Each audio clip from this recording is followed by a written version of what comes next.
Well,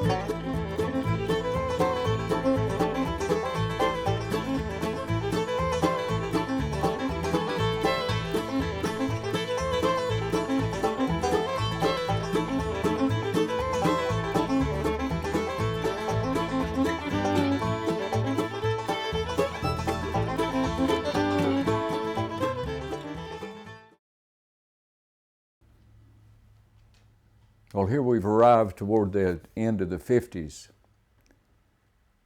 A message came to me, an email came to me this morning from Joanne McGowan, and it said something about how that what you speak should be the truth, but sometimes the truth didn't need to be spoken. Now, I started off this thing by saying, welcome to my illusion, and I tried probably to explain how that was a composite of what I've learned from my life experiences. It's, that's what we all share in common as human beings, is we all have our own illusion, and somehow or another when those interact with other, reality sort of makes its way through that, makes itself manifest in that myriad of the how it is and how it ought to be and all that other stuff that we arrive at our opinions on how that's done. Here we've arrived at the end of the late 50s with Bill Monroe, and things ain't looking too good for him. 1958 was a bad year. Down here in Pulaski, I don't know whether I spoke of it in the previous go-round. If I did, we can either wipe that one out or do this, but lost Ed Mayfield down here. He filed for personal bankruptcy that year, and his wife filed for divorce from him for that year. He had an ongoing relationship with a lady at that point by the name of Bessie Lee Malden. She had become an integral member of his band and was his ongoing life partner at that point, more than anyone else. The only stipulation in the divorce, which finalized itself in 1959, was that Bill could not marry Bessie Lee Malden. There was no other stipulation in the divorce papers, from what I understand.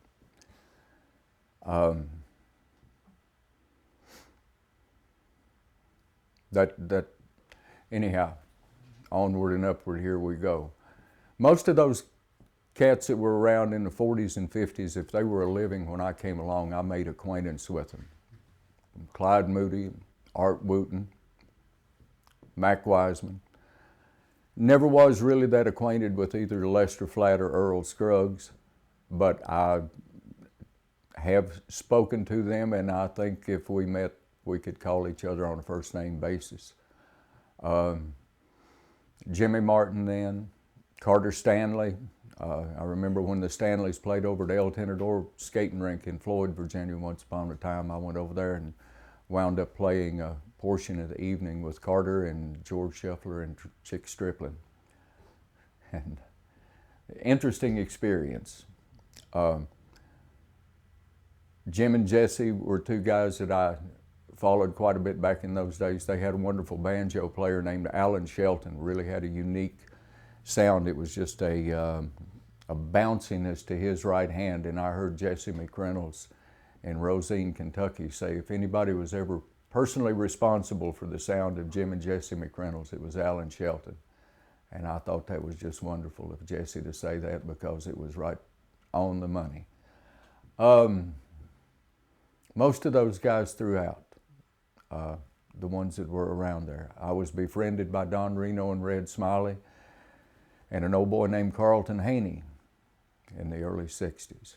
But I'll get on to all that here in a minute or two. Where we're at now is about 1959, 1960.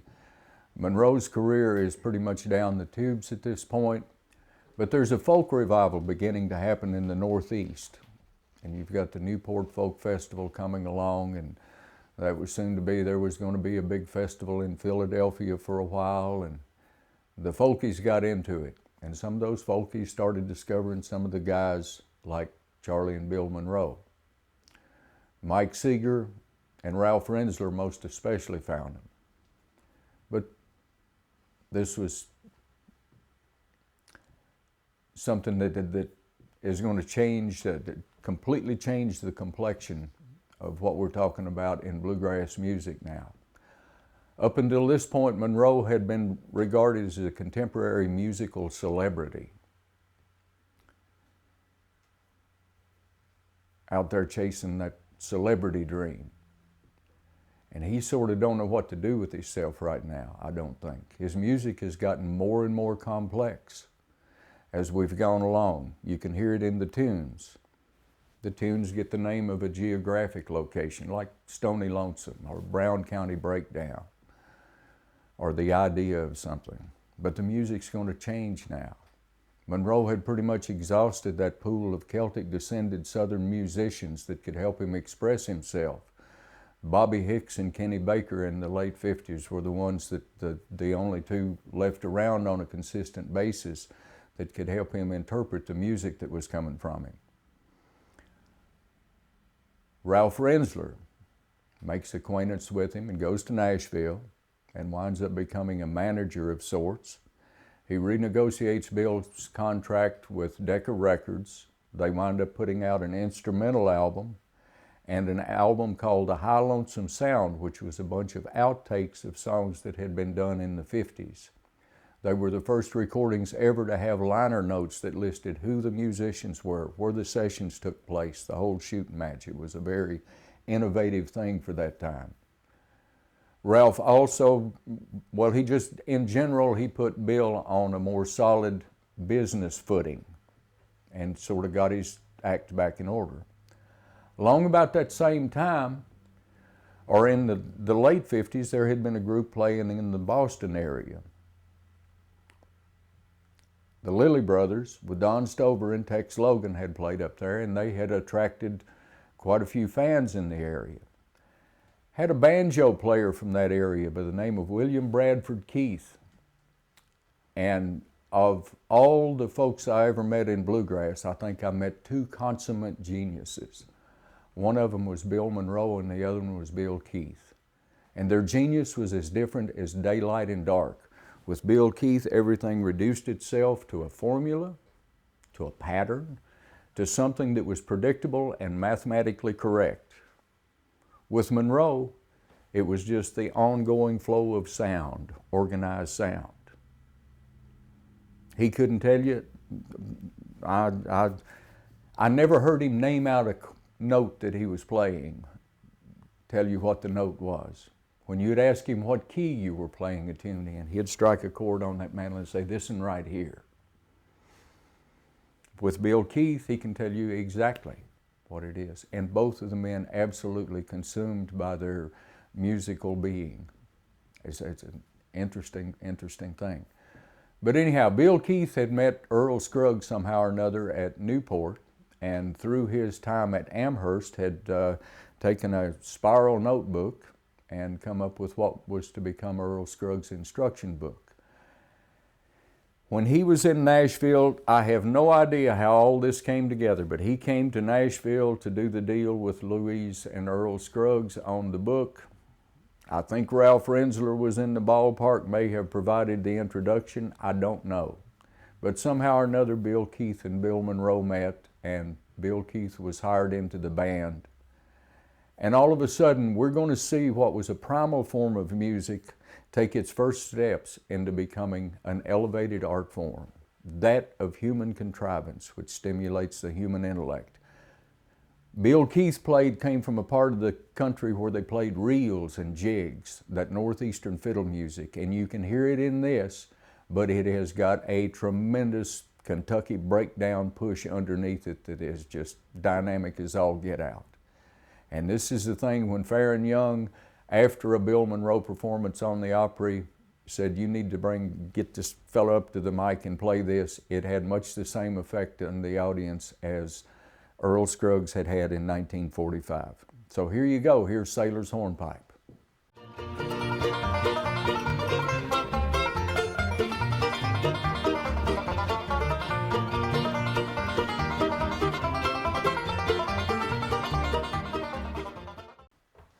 Now, during the course of the next year or two, this completely changed banjo playing in contests at the fiddlers' conventions of the day. This whole new banjo style that had come along. In Earl Scruggs, or Snuffy Jenkins' version of banjo playing that Earl Scruggs took to the Grand Ole Opry, when a tune like Cripple Creek was played, it was pretty simple. It took broad strokes at the tune because you were accommodating a role that you were trying to keep going all the time.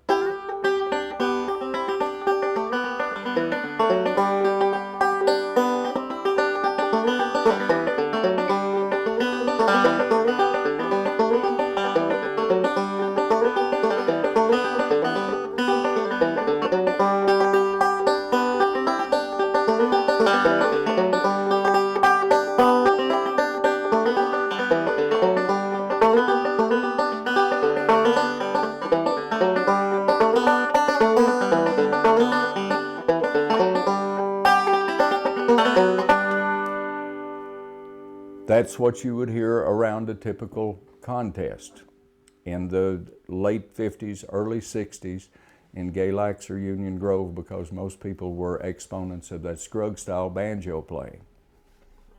By the time the melodic, and Bill Keith's playing was a melodic playing, there was a certain amount of jazziness to what he did, and then when he got off onto some of the music, you know, his own personal albums, he did extremely different music. Nola, some of the other wonderful arrangements that he had on tunes.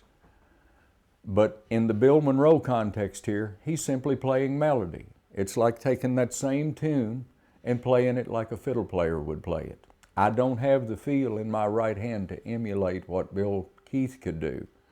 But basically, because I hear more of a southern approach to the fiddle, those fiddle sounds, than I do that reel or jig approach from out of the Northeast. But it's basically like...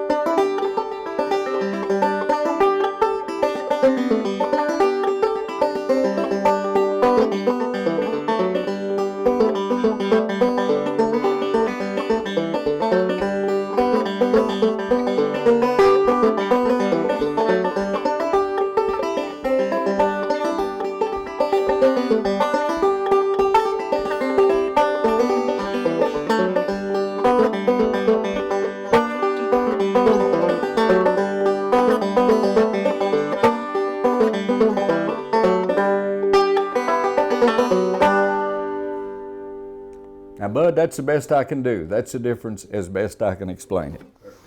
Anyhow, Bill Keith's come along. The whole deal of banjo playing now all over the contests, because we're dealing with the days before fiddlers' conventions. And we're still dealing with the days that Bill Monroe and the Bluegrass Boys played bluegrass music.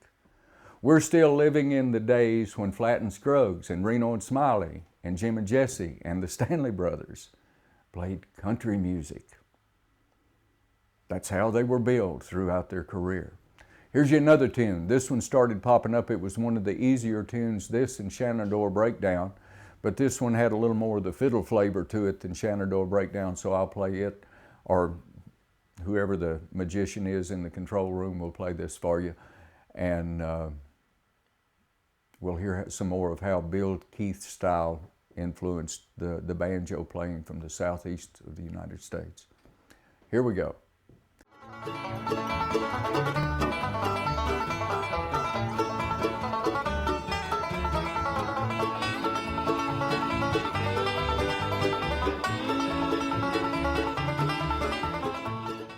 Something exciting has happened in Bill Monroe's career. That was Salt Creek. And he's got a bunch of those other old tunes.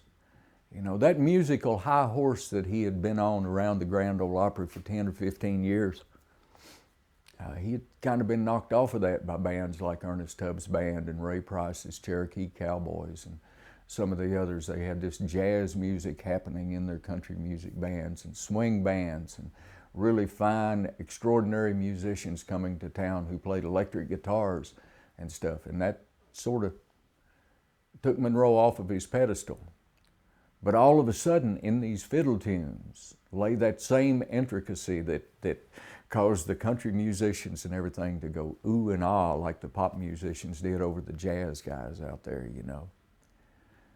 So somewhere about 1965, 4 or 5, somewhere in that region, Monroe wound up with, well, at the first Fincastle Festival, he only had, he had Gene Lowinger in the band. But gosh, I guess I shouldn't go on without saying Ralph Rensler came in and reorganized the career and everything, but there's another fellow up here in Roanoke, Virginia, who had been a manager of Reno and Smiley since the 50s, and he had gotten them this deal with Kroger and Dr. Pepper in the area for local sponsorship, and they had a TV show on every morning called Top of the Morning. Had Don Reno and Red Smiley and John Palmer and Mac McGahey, and the whole thing was hosted by an old fella named Irv Sharp, who had been a DJ and announcer and everything else in this Roanoke, Virginia area for some years. But I first met Carlton, we moved here to Virginia, and I started going up and playing every once in a while on Don Reno's show and getting him to show me stuff on the banjo. And I subsequently met Carlton, and he wound up putting me on the New Dominion Barn Dance with a couple of guys, Tommy and Charles Davis, from over here in West Virginia. Along with my father, the four of us had us a little band. I think we were called the Buckhorn Mountain Boys or something like that.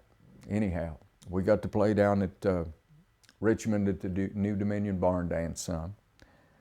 And Carlton, just he had more dreams and schemes than Tommy Edwards, I believe. But he had a little recording outfit set up in the basement of a service station that was across the driveway from his house. And he went over and he played me this song one morning. It was the Statler Brothers doing Flowers on the Wall. It was about a year before it came out, and Carlton told me that was going to be a #1 hit country music record, within a year. They were getting ready to release it. He also told me a dream he had for having this bluegrass festival, and basically he wanted to put on a bluegrass story that was going to recreate as closely as possible some of Monroe's old bands. And I found out during my early on affiliation with Carlton that he was completely and totally devoted to the old man. He brought him in up, the first time I ever saw Bill Monroe perform was at the Melrose Shopping Center opening in Roanoke, Virginia. And I remember Carlton offering him some ridiculous sum of money back at that point. It was $20,000 or $50,000 or something for his mandolin, and Monroe, I remember Monroe looking at him and laughing. Anyhow, Carlton had this idea he wanted to do this bluegrass story, and he was going to have that be the high point of something that he called a bluegrass festival. So I think he first told me about that maybe I had met him by the end of '63, I think, and '65 was when he pulled off the first one up here. I remember he gave me the first 4 serial numbered tickets.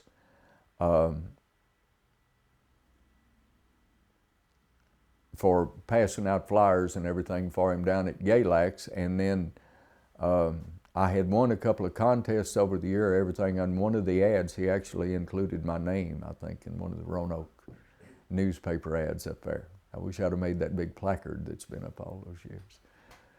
But anyhow, Carlton gets together this first bluegrass festival, and now I've got us about up to the times where the stuff is all going to start converging, because now the music is changing, and now there's a venue to go out and sell it through, and that's these bluegrass festivals. And the mold is set for those things. Not necessarily that every one of them was going to have its bluegrass story, but we were talking about 4-day musical events where the music is all by these acoustic string bands that fit into this little vein that they call bluegrass. And that's another thing, the word started expanding there too. I think Ralph Rensler was responsible for getting Doc Watson in on that first festival to show something about what the Charlie and Bill ensemble was like. And all of a sudden, Doc Watson became bluegrass. Most of the acts that were hired on the first Fincastle Festival had at least one member in that act who had been a bluegrass boy, because the bluegrass story was going to be told starting at noon or 1 o'clock.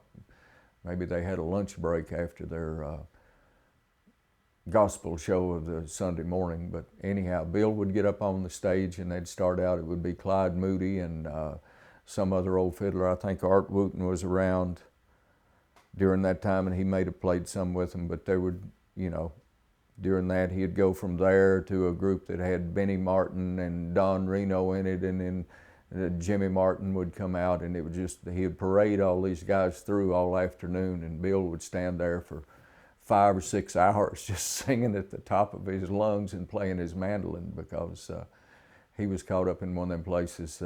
I don't know that he understood what was happening to him at that point, because he had so much residual of that celebrity stuff going on in him. I don't think he was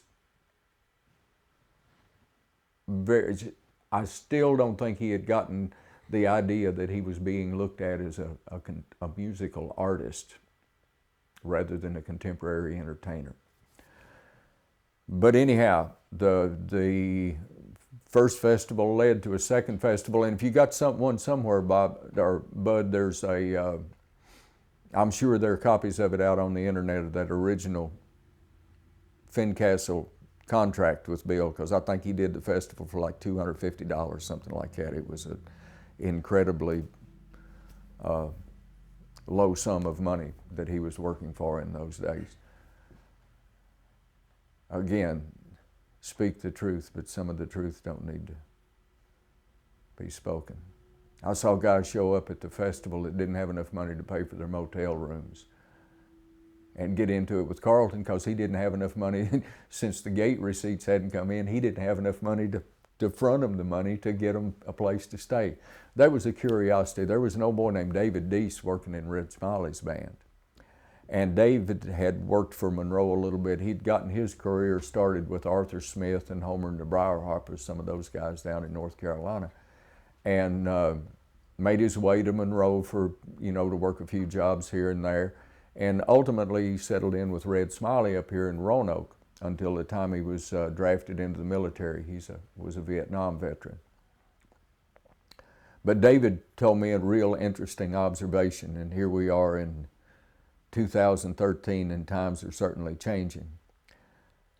But it used to be that if you had 4 members in your band, like Monroe, you could go out and get one motel if you had 2 double beds in it, because guys would sleep in the same bed together. You know, if they were wore out and beat all to hell, been on the road for a week, all they were looking for was a place to lay down and pass out. David was one of the groups, or a member of a group, who housed Bill Monroe's band, stayed with Red Smiley's group, you know, when they put them off. And I forget who it was a couple of the guys, but they were both, you know, at the point of the first festival, I think it was Gene Lowinger, Peter Rowan, James Monroe was in the band then. And I think Lamar Greer was doing a tryout, which led to a job for him, which lasted a couple of 3 years. But David made the observation that he had an extra double bed in the back of his, you know, in the spare bedroom in his house, and put those guys back in the room. And he was astonished the next morning when he came in that room, and one guy was in the bed and one guy was sleeping in the floor, because two guys wouldn't sleep together there. And that he looked at as strange, because, you know, all the days in this low rent music that he was playing, you pretty much slept anywhere you could under those terms. So anyhow, that was one of his observations. He was an interesting guy. Just passed away here a couple of years ago. Pat Aarons was helping him with a memoir when he passed on, and I think what got done, they got published, and if anybody cared to connect with David Deese's wife, I think they could get some information there. Would be some real interesting insights of that early 60s period of bluegrass music. Anyhow, we got a festival going on now. He's got him a guitar player in the band that's a graduate of Columbia University. I think Peter had a degree in journalism from Columbia. And the songs, there's one song in particular that got real good, but anyhow, here's a tune that was co-written, I understand, by Bill Monroe and Peter Rowan. And there's a sophistication about it that is a bit different than what was My Little Georgia Rose, or I'm Going Back to Old Kentucky, or Blue Moon of Kentucky. There's something haunting about this tune. This is called The Walls of Time. And we need the original cut on this, and it'll have to be a live tape. It was never recorded this way, but it has no 5 chord in it. It does with Peter doing that walk. He plays it all out of an A position with the capo on the 3rd fret. Do-do-do-do-dum. Do-do-do-do-dum. Da-da-da-da-da. The wind is blowing across the mountain and down o'er the valley way. Do-do-do-do-dum. Do-do-do-do-dum. Ba-da-da-da-dum. Boom. This is why that's the whole theme all the way through on it. All I know is it was a departure. It's not quite as raw. It's got things in it that takes it away from Monroe, but at the same time, it's got pieces of it that express him like nothing before has. It's not just some on Mother's Gone and Not Forgotten, on Dad We'll Meet Again Someday, a lament of some hard emotional moment. There's something about this that literally maybe it's the walls of time. Who in the hell knows? Within a year after the first Bean Blossom, or the first Fincastle Festival up here, Bill had hired a fiddle player from California by the name of Richard Green. And after working with Bill, Richard would go on into a number of other musical exploits, not the least of which was a group that Peter Rowan was also involved in called Sea Train.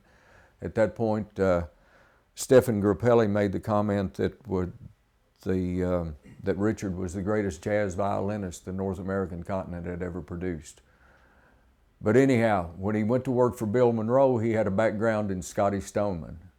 And it was really present in their showpiece tune, Orange Blossom Special, that they did. That was the showstopper out because Richard played so well. When he would do all this stuff, you'd see the rosin off of the bow flying and bow hair being torn out with every draw. You know, he was really a dynamic player.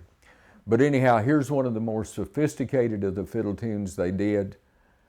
One of the simpler yet more sophisticated. Again, I'm zeroing in on a place where I'm going to tell you about a fella who learned what his limitations were, and then he learned to find infinite possibilities within those.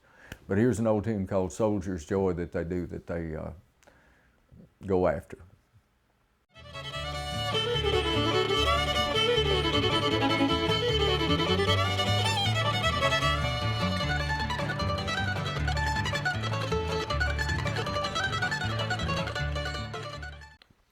At that time, when those 3 guys, Peter Rowan and Richard Green there, they also had an extremely, extremely unique banjo player in the band. He just had a touch on the banjo that was a banjo player's touch. And it was kind of like Rudy Lyle of the 50s. I much equate him. Those guys were a decade apart, but they had much the same approach to the banjo. Lamar Greer came from the D.C. area into the band, and they had a real neat instrumental called Crossing the Cumberlands. And that was one of the first of the tunes that was tone poems. I'm about to get ahead of myself real much. It's hard for me to keep this stuff in order in my mind. Let's go ahead and play one of the first things of significance by Lamar here, and if we got time, we'll do something else, or if we can come up with it. Here's one of the tunes they recorded that was released on one of the Decca records. Here's a tune that was an old, I think Sam McGee may have written this tune. It's called Blue Night. Blue night, I got you on my mind. Blue night, I can't keep from crying. You met someone that wasn't you. You quit someone that you knew was true. Blue night, I've got you on my mind. The whole thing of bending strings the way Lamar did, it was it was a whole lot like that single string deal of Rudy's that he played on in Sugar Coated Love and Rawhide his parts. You know, that to me that bled directly through Jimmy Martin's music into J.D. Crowe with Hold What You Got. Some of those other tunes that J.D. played that single string nature on. But anyhow, as I said, Monroe had sort of been knocked off of his musical high horse there in the late 50s by all these other bands coming along, but now he was discovering that the complexity of these fiddle tunes was bringing that interest back to him, and it was different now. These guys weren't looking up to him as music. You know how you had guys like David Grisman and Sam Bush and all these other guys just flocking to him to learn his techniques on the mandolin, to get him to show him their techniques on the mandolin and everything. And he's just starting to realize, you know, these folks are looking at me in a different way than those folks who would approach me in the 50s. So in going after those fiddle tunes, they had a heavy leaning on something that would drop back into the flatted seventh. A lot of them he did get into his modal realm until the 70s, and I'll talk more about that when especially during the period that I was in the band. But anyhow, here's one of those old tunes that played like this. If you notice, it was that way in Salt Creek going into that G chord after the A. Well, here's your one called Dusty Miller, and it's, again, Monroe's interpretation of it.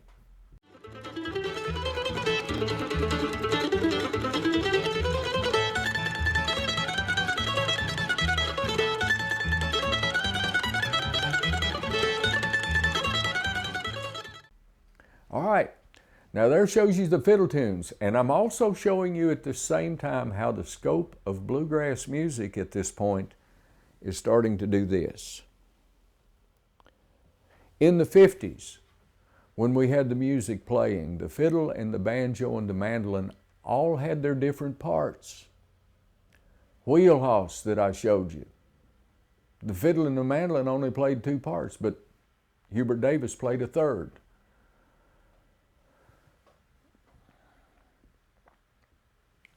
In Rawhide, what Rudy Lyle played was completely different than what the fiddle player played or the mandolin player played. But now, in the 60s, since Bill Keith came along, the banjo's playing what the fiddle's playing, what the mandolin was playing. Or the banjo's playing what the mandolin was playing, what the fiddle was playing in the tunes that are written. All three of these guys are basically putting you their take on playing the same thing, where the music in the 50s, each person had dreamed up his own unique part to be in that when you're playing these more generic tunes that were done back then. Anyhow, that's one of the ways of the change. We've also got something else starting to change in Monroe, is he's not just writing songs now that he's putting some geographic name to a location, or the idea of Scotland, a bagpipe sound that he can emulate with three fiddles.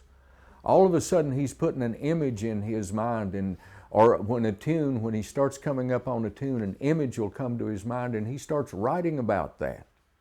The first one I can ever remember doing, or first two that I can remember hearing him do, were one called the Lonesome Moonlight Waltz. I think he called it the Kentucky Moonlight Waltz for a while or something. Those were the two names that I know it by. Here's that one. It plays in D minor. It's got a real neat set of changes to it.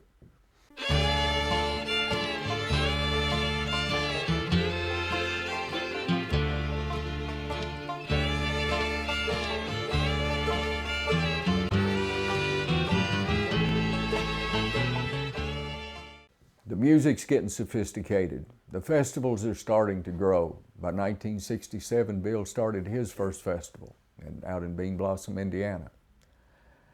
And true to his word, I had auditioned for him at the first Fincastle Festival, and he and my dad had come to this deal that said when I graduated from high school, the job was mine.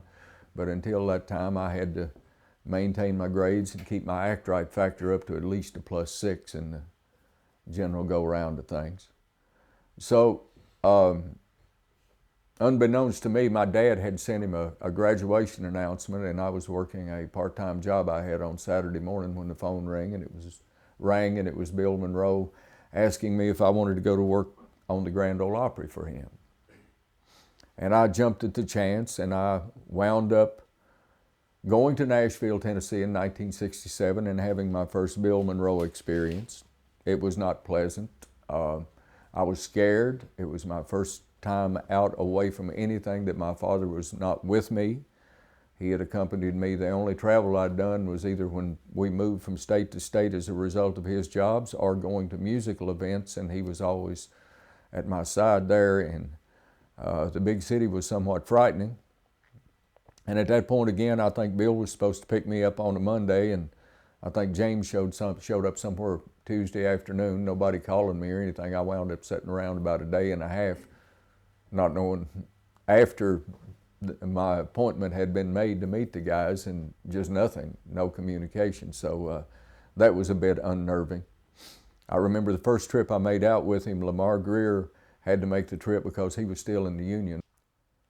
And I remember Byron had just received his draft notice. There was a bit of unpleasantry as voices were raised. We went on later that day and picked up chairs, these folding chairs, and filled up the bus with them, and may have had a pickup or two along, but we got back down to Bean Blossom and set up those chairs in the barn. The entire first Bean Blossom was held in the old barn. They didn't start moving back into the park facilities until the second year that they had it there. But anyhow, worked that first festival for Bill, and I may not be going to tell it all here, but I got a pretty good version of it in my book, which is a plug for what I know about what I know. If you get a chance, get it. I write about the whole Bill Monroe experience in a lot more detail than what I'm going to talk about here. Mainly because I'm talking more about the music, or trying to. It's hard to separate the music from Bill Monroe. But at this point in time we're talking about 1967.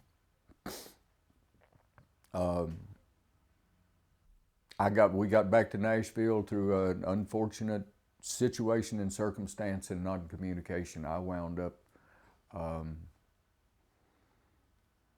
coming back to Virginia, going back to school, trying to dodge the draft for a couple of years. Didn't work out. They drafted me in 1969, and I wound up spending a couple of years in Columbia, South Carolina, where I made acquaintance with Snuffy Jenkins and Pappy Sherrill. And I'll probably mention them some more because Snuffy was another person who enlightened me about what it is that to be a being that can't seem to answer a call other than some noise going on in his head that it has to recreate through a banjo or a guitar or a voice or something. Anyhow, and I'm supposed to quit using that word so much too. I'll get you the part. We'll get back to Bill Monroe's group here. In 1969, right after I graduated from a little technical school over in Radford, I wound up riding the bus around until I got my draft notice, or riding Bill Monroe's bus. The band at that point was Joe Stewart, Kenny Baker, Rural Yarborough. Bill had hired Kenny back in 1967, in fall of 1967, right after Berline was drafted.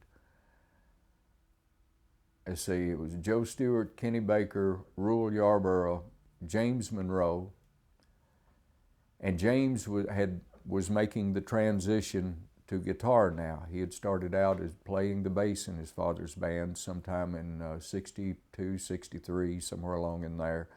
And here it is, 1969. I can remember in 1967 sitting in the back of the bus with him when he was just learning to play the guitar some and everything, and he was working on a Tom T. Hall song called Kentucky in the Morning. Real neat piece of music.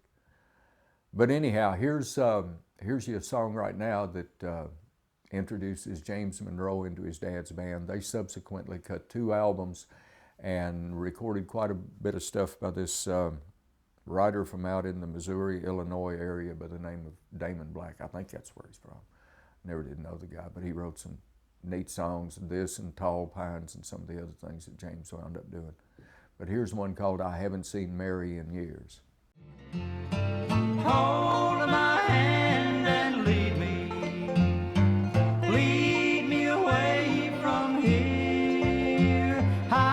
brought these flowers for Mary. I haven't seen Mary in years. All right, we've got James in the band now. We've got James and we've got Joe Stewart. We got all kinds of music happening around. But the term bluegrass music has gotten a whole lot bigger too. We're about 1970 here by this time, somewhere in that neighborhood. And bluegrass has started to include bands like the Country Gentlemen. Bluegrass has started to include bands like Jim and Jesse, the Stanley Brothers. It's all. Younger groups are starting to be out here. Music's starting to change around. There's a little group starting up, it's beginning to get itself together out in Louisville, Kentucky by the name of the Bluegrass Alliance. Doing good. With Monroe's music, the tone poems hit their epitome. The real funny thing about this tune is if you were to hear Kenny Baker play it and Bill Monroe play it back to back, it would be hard to identify it as the same tune. There's one thing about that collaboration between Bill Monroe and Kenny Baker, and I suppose I should talk a little bit about Kenny at this point because he was obviously the most important side man in Bill Monroe's career. He was there for in excess of 20 years in total, and most of the classic recordings that came along this side of 1955 he was on. He was a part of that sound, and he made the sound. Wonderful musician. He was from Jenkins, Kentucky. I became acquainted with him and his father maybe in the 64, 65 time period, something like that. Kenny had started coming back around some of the festival or fiddlers conventions and play. I remember him coming down to Union Grove one year. And my dad somehow or another had made acquaintance with Mr. Baker, Kenny's dad. I don't remember his first name. Here's a song that sort of defined the second half of Monroe's career as a writer and an instrumentalist.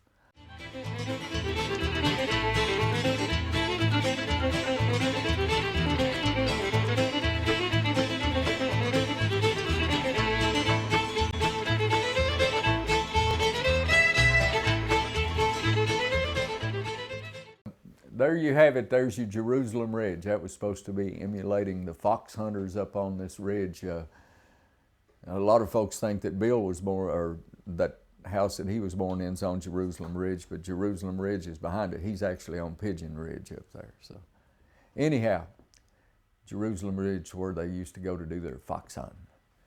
We got a song coming up right now that was co-written by an old boy, Jake Landers, and at this point, Monroe has become a completely different character and he's settled into it. His festivals have gotten successful. In 1969, Carlton Haney at the Reedsville Festival. Carlton had gone from Fincastle. He outgrew that after 2 years. Went to Berryville, Virginia, with a guy named John Miller up there, I think, and they opened up a park up there, Watermelon Park, and they had their festival there for a few years. And then they opened up a park down near Carlton's hometown of Reedsville, North Carolina, the Camp Springs Park down there. And that was where Carlton was going to start his phenomenal bluegrass school and all this other stuff. But in 1969, Carlton had this idea that he wanted to take all the major bluegrass acts, because he was the one pretty much, with the exception of Flatt and Scruggs, who were considered bluegrass at that point. He used just about everybody. I mean, from Raymond Fairchild and Melvin Goins all the way to the Osborne brothers and the Lewis family. You know, he was the one that had Country Gentlemen, Seldom Seen. Carlton was the one that put all those guys to work. And what he was out to do and trying to explain it to the neighbors down there, and didn't use Fred Bartenstein as a translator this time, but he wanted to start 2 groups of them and just work a circuit around the country to where everybody in wherever the festival may be, Gettysburg, Pennsylvania, would during the course of the year, during 2 festivals a year, they'd have a spring and a fall or whatever it was, but during that time they would have a chance to see all the bluegrass acts. See, back in those days it was a rarity to be able to see these guys. coming out, playing. Anyhow, the first exposure I had of going to Homer Israel and Boomer Long taking me to Spartanburg, South Carolina to see Flatt and Scruggs and Reno and Smiley. They were on the same show. And I had no knowledge of it at that point, but it was a show. Bill Anderson was the headliner on the show. He had a record out called Still. That was a country music hit. Mother Maybelle Carter was on the show, Flatt and Scruggs and Reno and Smiley. The show opened up with Flatt and Scruggs, then Mother Maybelle Carter did her deal, then they had an intermission, then Bill Anderson played, and then Reno and Smiley. I didn't know it back in those days. Reno and Smiley or any of these other country music groups that would work for Carlton, and he would put them on a show with Reno and Smiley. They wouldn't follow them. The other act did not want to follow their act. And they had it was a stage show that would be a documentary unto itself, just what they did of Don Reno's, what he took as an entertainer, the ideas that he had gotten as a young fellow, because he wasn't much off the back of a medicine show wagon himself, as was Roy Acuff or some of those other guys. But it was just that whole thing being brought to life, and he did it in such a way that, you can actually see video clips of it. If we've got any of those, here'll be one of them right now. Carlton had this vision of doing these bluegrass festivals all over the country. Only problem in that is Bill had already had his idea. He had Bean Blossom going at that point. It was a couple of years old. Well, he had just had his third one, and it had started growing. He had formed an alliance with Ralph Stanley and also with the Sullivan family from St. Stephen's, Alabama, and they wound up putting on 10-day festivals. They turned Bean Blossom, the one down they called it Lockwood Park in Alabama, and the one that Ralph Stanley had down at his place, they turned those into 2 weekends in the weekend between festivals to do these things. Well, in response to Carlton's idea, a couple of the more prominent members of the entourage there had it to do or voiced their opinion that Carlton was trying to take over the music. And after that particular meeting, Carlton still had his festivals and everything, but Bill withdrew a little bit from him and worked more on the festivals that he had a vested interest in. And, Carlton could hire him anytime he wanted to pay the price, but Bill simply worked for him, and that was it. There was no longer any talk of partnership between those guys or doing anything, where Carlton could take over the music. Anyhow, along about this same period of time, I was talking about a band called the Bluegrass Alliance. Be interesting to note that there was a song that came out of this early 70s era in Monroe's band that he wound up sharing the authorship of with Jake Landers. He had a verse and a chorus to the song, and he asked Jake to write a second verse. And Jake presented him with a second verse for the thing at some point in time, and Monroe listened to it, and he allowed as to how he didn't think that was what it needed to finish it up, keep on working on it. So Jake approached him again about 6 months later with the same verse and sang it to him as part of the song, and Bill Monroe thought it was great, and that's how it got recorded. And it was a tune that came out of that era called Walk Softly on This Heart of Mine that was later picked up by a group called the Kentucky Headhunters, and made him a country music hit record out of it. Walk softly on this heart of mine, don't treat it mean and so unkind. Let it rest in peace and quiet. All kinds of changes going on with Monroe. Band members coming in and out right now. They're going half a dozen so banjo players in the early 70s there. After Jack Hicks, he was a pretty stable member for a while. I think he may have replaced Rule. I don't know that he had gotten in the band when the Uncle Pen album was there, because Bobby Thompson did a substantial amount of the banjo work on it. But Jack, Joe Stewart, Kenny Baker, Monroe Fields was in the band for a while. James, soon after they recorded this I Haven't Seen Mary, or James was, I don't know whether James was on his own then or not. There historians that have got better dates than I, but James had his own band at this point, and Bill's band was sort of a revolving door. I remember during that period of time he had Bill Box as a guitar player, he had Travis Stewart as a guitar player, he had Bob Fowler as a guitar player, and he wound up settling in, I think about 75 or 76, with an old boy from up in Kentucky who had moved up into the Ohio region and been exposed to a lot of the bluegrass in the Kentucky and Cincinnati area up there. A fellow named Wayne Lewis came to work in the band. He had gotten a bass player from over in North Carolina by the name of Randy Davis to come to work for him, and as far as I'm concerned, Randy was the quintessential bluegrass boy. He conducted himself, he dressed himself, he interacted with the public as if he were Bill Monroe's right hand, and I don't know whether it was contrived on his part or not, but he was one of the nicer gentlemen I ever worked with in my life. He and Kenny Baker and Wayne, all three. It was just really all three of those guys were a treasure to work with. As I said, it was a revolving door policy in Monroe's band. I named some of the guitar players, some of the banjo players. After Jack, I think he had a guy named Ben Pettigo that was there for a while. Dwight Dillman was there for a while. Had a banjo player named Bobby Black come in the band. Everybody thought that Kenny Baker used to have, and Kenny may have had a substantial amount of influence, but Monroe was Monroe's own dog, so he didn't pay attention to a lot of folks. But Bob Black had gained this reputation as being an exponent of Kenny Baker fiddle tunes on the banjo, and he wound up being in the band for a while. I think that was while Ralph Lewis was maybe there. Danny Jones was in the band for a while. Doug Hutchins was in the band for a while.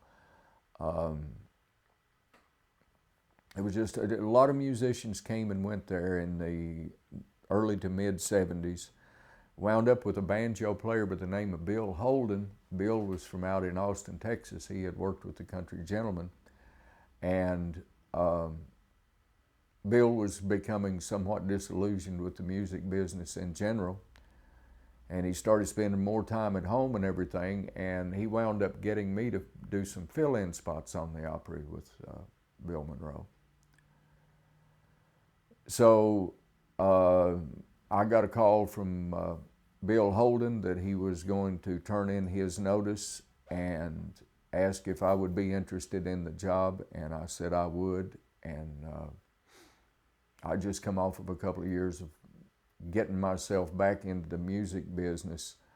I had gone through a period of time, about a year and a half, 16, 18 months working with a group called the Newgrass Revival. I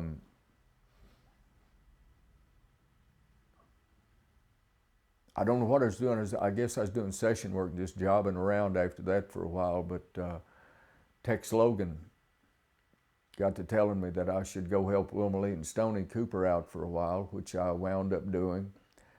And when Stoney passed away, I asked Wilma Lee to start looking for another banjo player, and I don't know that she was too prompt in doing that, because 4 or 5 months after I told her to start looking for somebody was when Bill Holden called me about the job with Monroe coming open. And as I said, I jobbed around a lot. I worked this job with Wilma Lee in Stewart, Virginia. I was working for her on Friday and Saturday. Then I had the next week I was working for Jim and Jesse. I was filling in for them before they got banjo player Tim something or another from up in Toledo, Ohio.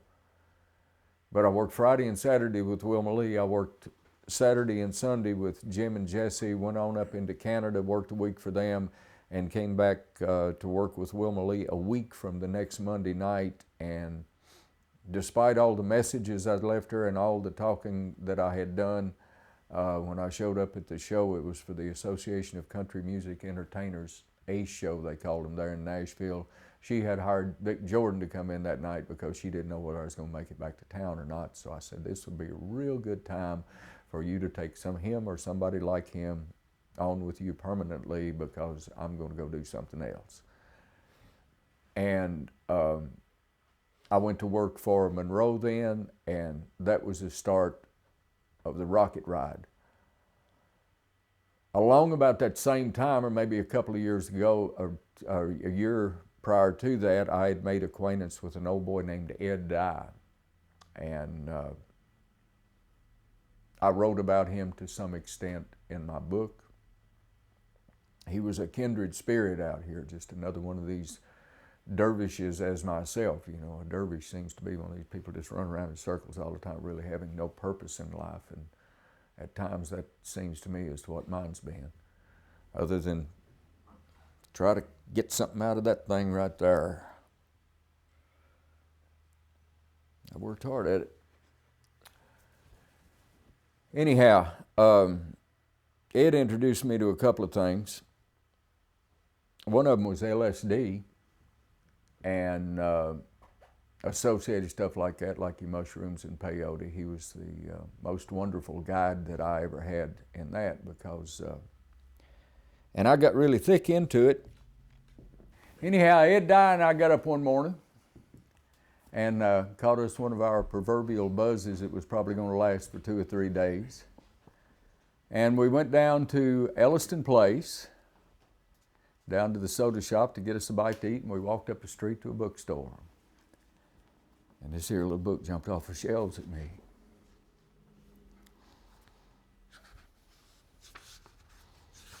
And being higher than a kite, music, the word we use in our everyday language, is nothing less than a picture of our beloved. It is because music is the picture of our beloved that we love music. But the question is, what is our beloved, and where is our beloved? Our beloved is that which is our source and our goal. And what we see of our beloved before our eyes is the beauty before us. And that part of our beloved not manifest to our eyes is that form of beauty to which our beloved speaks to us.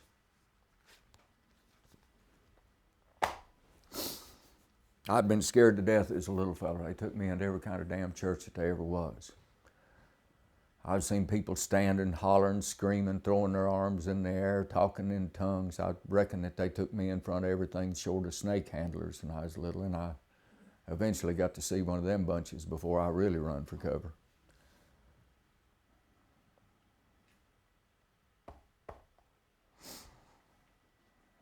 The numbers had to go away for me to understand what music was. And I spent the next probably 4 or 5 years after I found that book trying to wipe the numbers out of it, where it wasn't a clickety-click-click that I was counting 1, 2, 3, 4 to. And damned if I didn't wind up in Bill Monroe's lap to be able to do it.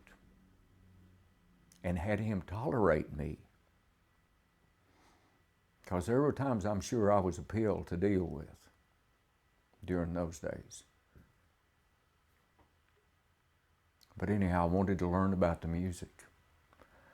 I wanted to learn more than about this alpha male who was the strongest man on the block. That alpha male that in 1967, never been knocked out before in my life. He decides at the end of one day up there at Bean Blossom, he wants to throw a baseball. So he goes over to the bus and gets a couple of gloves and a baseball and sets me up in front of a concrete wall where they used to have a little outhouse out behind there, or a multi-trough urinal out behind the barn at Bean Blossom. But he stood me in front of that wall, or got me to squat down there and catch for him. And he started out throwing the ball, and I'd caught for my next door neighbor who was a good pitcher in high school and everything, and I thought I could handle a fast ball thrown at me. 10 minutes into this process, 15, I mean, he's stinging the hell out of my hand. And I say something about it, that he needs to take a little bit off of him rather than continuing to add on. And about that time, I might as well have waved a red flag in front of a bull, because he threw a ball and I ducked it. And it hit that concrete wall and bounced off hard enough that it hit me right. The next thing I remember is I was laying on the ground looking up, and there was a glove being waved in my face, and him asking me in his voice if I were all right. And it was an interesting experience, but I put the ball glove away, and I knew better than that ever again. I saw him do it to a bunch of people, but I knew better than to get myself involved in the physical activity. Again, to observe this alpha macho male close up, who was that on one hand, and the most sensitive and wonderful musician I was starting to discover on the other. This guy that had a depth about him, so many facets to that jewel that he had become, that it had all those many, many sides to itself, polished up as a musician. And I caught him. I caught him right at that time when he had the wisdom of age. His hands were still strong at that point, and they were still he had lots of dexterity in his hands. The biggest problem was the dang mandolin that he played. He was playing that old F5. And when I first went to work in the band, I was surprised I could put my little finger under the first 2 sets of strings on that mandolin before it started to get thick enough right here that they caught. That's how high those strings were off the fingerboard of that thing. You can't make notes on an instrument that's that bad in need of setup. Anyhow, I went to work for him on Labor Day weekend of 1967, and anything that I'm able to tell you about bluegrass music, I learned the basis of in those next 4 years and tried to sort it out over the next 25. This is going to be the last thing that I do in trying to explain what I encountered in that environment. As I said, I met those early guys. Everybody, the sidemen, the Joe Drumrights, the Joe Stewarts, all those of the 50s. The ones who were there in the fairly good times in the early 50s, the ones like David Deese there in the real lean times. Buddy Pennington from over here in Bluefield, who was a steel player on Gordon Jennings' program. He played the banjo for Monroe. He was on the tune Stony Lonesome that we played for you earlier in this.